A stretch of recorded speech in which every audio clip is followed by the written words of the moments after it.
the armored personnel carriers, so that where you see one tank with a human inside, you may see 20 small robot tanks going side by side. And this is the way the war of the future will be fought. And so now we can go to the next slide.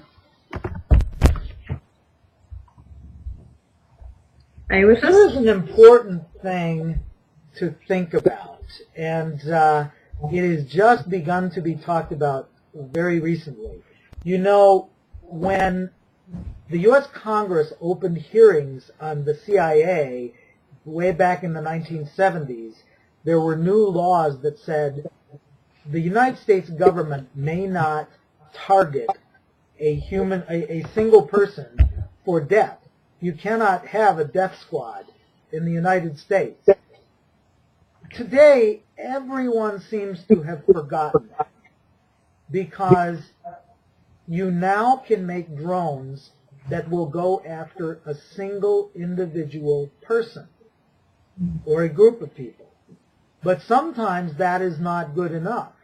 And so as we saw on May 1st in Abbottabad in Pakistan, President Obama asked the Navy SEAL Team 6 to murder Osama bin Laden.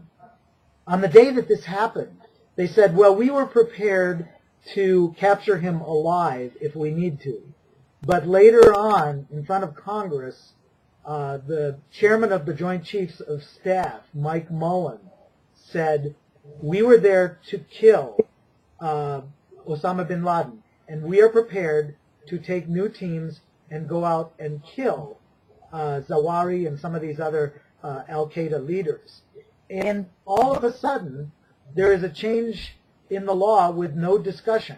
It is now okay to talk about the assassination of individual people, and it is not even considered a controversial debate in the U.S. Congress.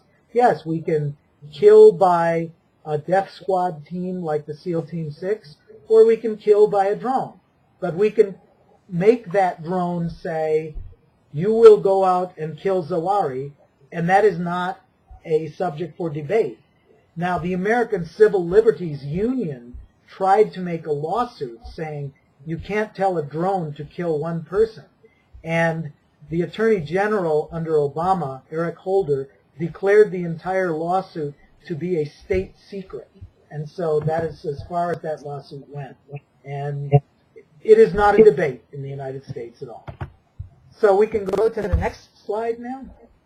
Yep. Yeah. There is a thing that brings together all of the conventional missiles, the drones, and the robot planes into one big strategy, and it is called Prompt Global Strike. And not too many people are aware of that. It began with George Bush about a year after the invasion of Iraq in August 2003. They began talking at Strategic Command headquarters about ways to send weapons anywhere on the planet in 2 hours. And they were not talking about nuclear weapons at first.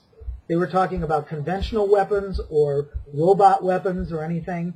And they put all of this together under something called Prompt Global Strike.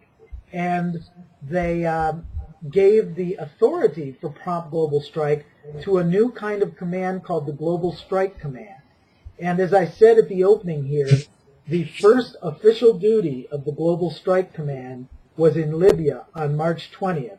But we can anticipate and assume that there will be many, many more missions of the Global Strike Command coming very soon. Do you want to go to the next file? Yep. Now, the most exciting part as far as the military is concerned, of course I say exciting kind of sarcastically, is that they want to use space planes